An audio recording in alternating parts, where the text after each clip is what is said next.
the fam, that's what they call me. I promise that you'll never be lonely. Be the fam, that's what they call me.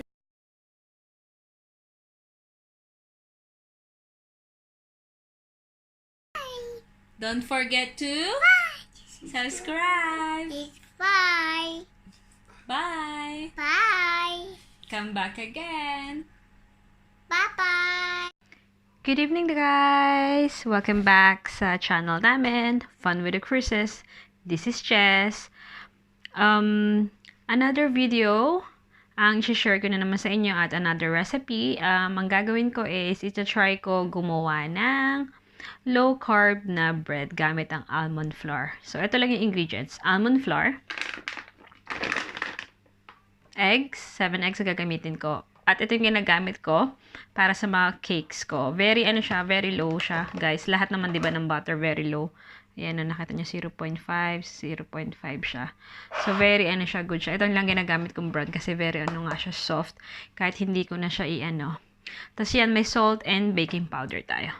So guys, syempre unahin niyo lang i-mix yung yung dry ingredients, and then tsaka nyo ilagay yung yung butter natin, i-melt natin to. Tsaka mo siya ilalagay dun mamaya sa mixture ng flour. So, yun lang, and then ready na siya for oven. So, I'll show you guys.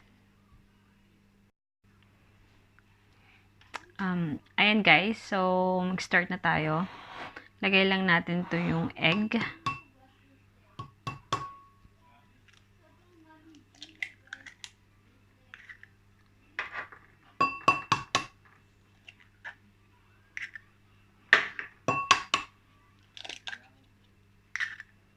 Seven eggs yung gagamitin ko. 1 cup flour. Almond flour, I mean.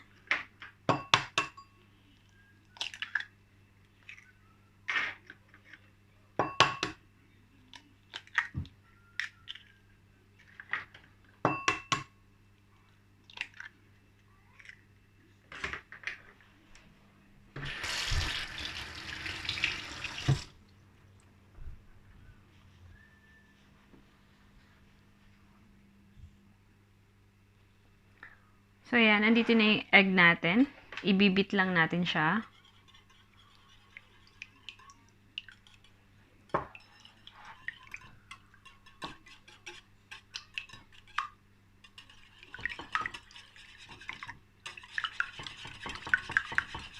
Pagsamahin nyo lagi yung dry ingredients, and then yung magkakasama din yung wet ingredients.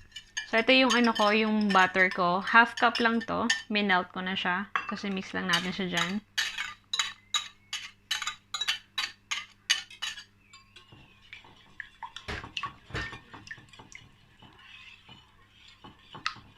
Maliit lang tong ginamit kong bowl. So, sana magkasya yung 1 cup flour.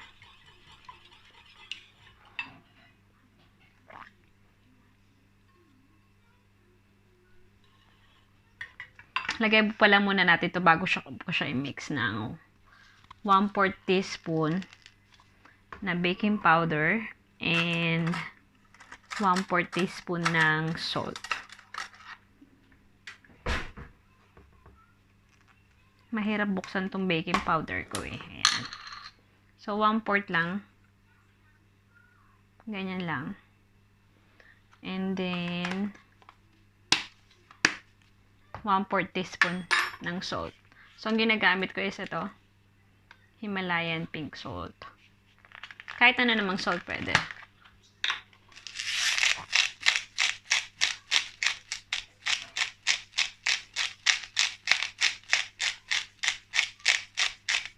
Ayan, mga 1/4 teaspoon. And then, i-mix lang natin siya.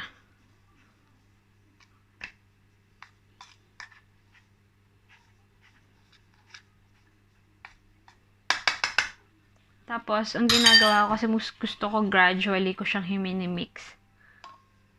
Para hindi pa bigla-bigla.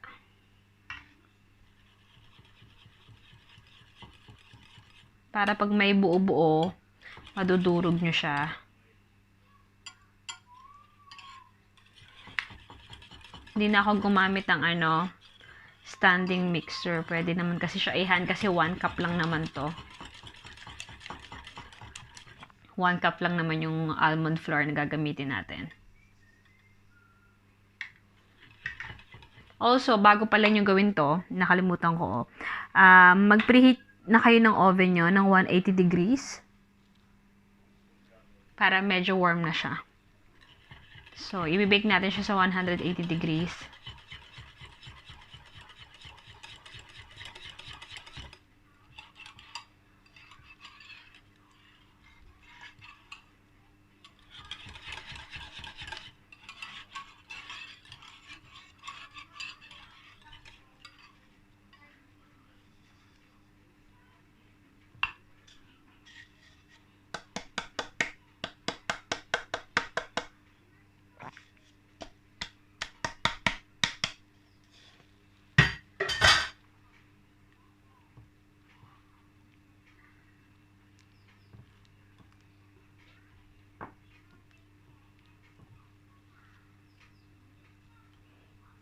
Yan, tignan, makakita nyo yung buo-buo. Di syempre nalagay kasi siya sa wet.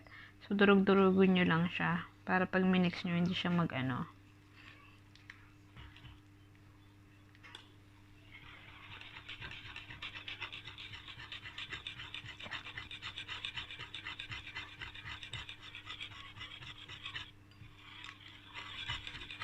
I-mix well nyo siya talaga ng very smooth na siya. Bago nyo siya ilagay sa baking pan.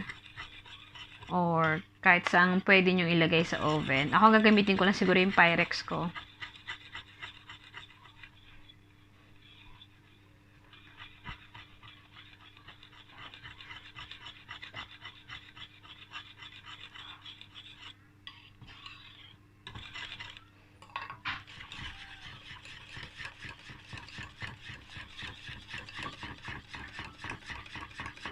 Disclaimer, hindi po ako professional chef.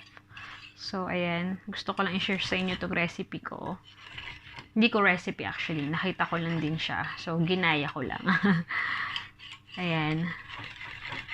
Kasi naglo-low carb nga kami ng hubby ko. Kaya, gusto ko lang i-share sa inyo din. Sa mga naglo-low carb.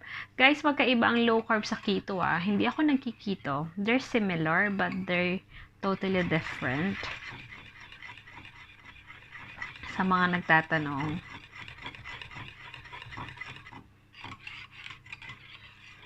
Pag smooth na yung butter ninyo, yun, pwede nyo na siya ilagay sa sa baking pan ninyo. Ako kasi may buo-buo pa siya. Ayan.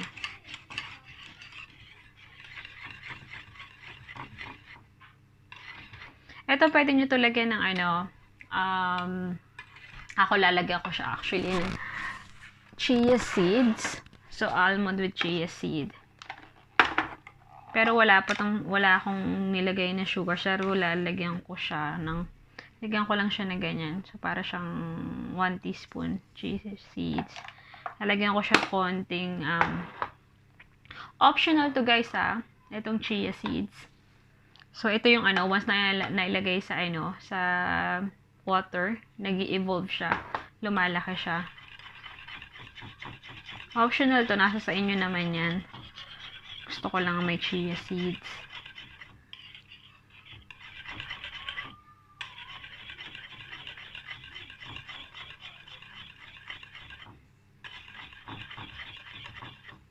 Wala rin itong sugar ha. So, medyo yun, nasa sa inyo. Pwede nyo lagyan ng sugar Pero ako siguro tatry ko muna na walang sugar.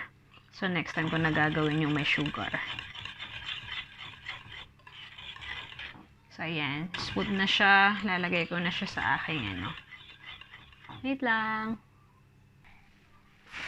Ayan guys, dito ko siya i-bake. Nilagyan ko na siya ng oil. Hindi ko siya pinilagyan ng butter. Pwede yung butter.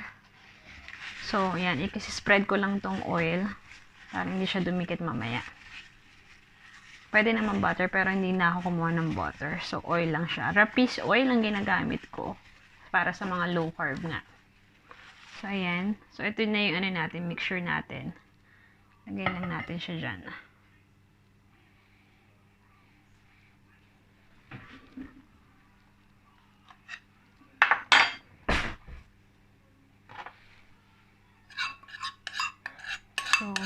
Sisimutin ko lang.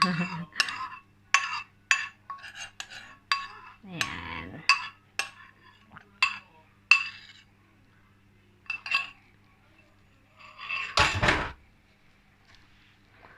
So, ready na siya for oven. Ayan. Bottom oven gagamitin ko, 180 degrees. Ayan. Lagay ko lang siya dyan.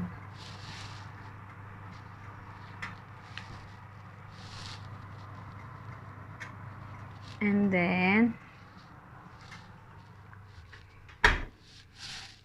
cook natin siya ng 40 to 45 minutes. So, timer natin.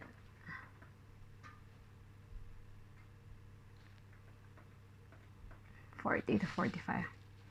So, let's go back later. After 45 minutes, yan na po yung kinalabasan. So, mamaya ko na siya ikakat kasi mainit pa.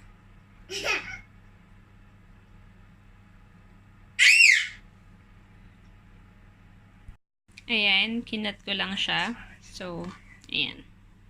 Ayan na yung aking bread. May chia seeds siya. So, yung mga black na yan na nakita nyo, may chia seeds yan. See? I-open ko siya. Bread na bread. Diba? Medyo fluffy siya. Para siyang mamon. And crunchy on the outside. Hindi mo super crunchy, pero yan. Hindi ko siya nilagay sa loaf ko na gawaan. Kasi mahirap kunin yung loaf kasi nag-tidy ako ng kitchen. Pero ayan, masarap siya. So, pwede siya sa peanut butter, cream cheese.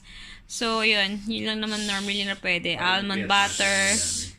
So, kahit ano naman na gamitin nyo. Yan. Guys, optional sa pwede nyo lagyan ng sugar to kasi ito matabang. Kasi nga, syempre mga palaman like peanut butter, almond butter, medyo matamis na yun. So, hindi na kami naglagay. So, kung maglalagay kayo, syempre yung yung low carb din na na sugar.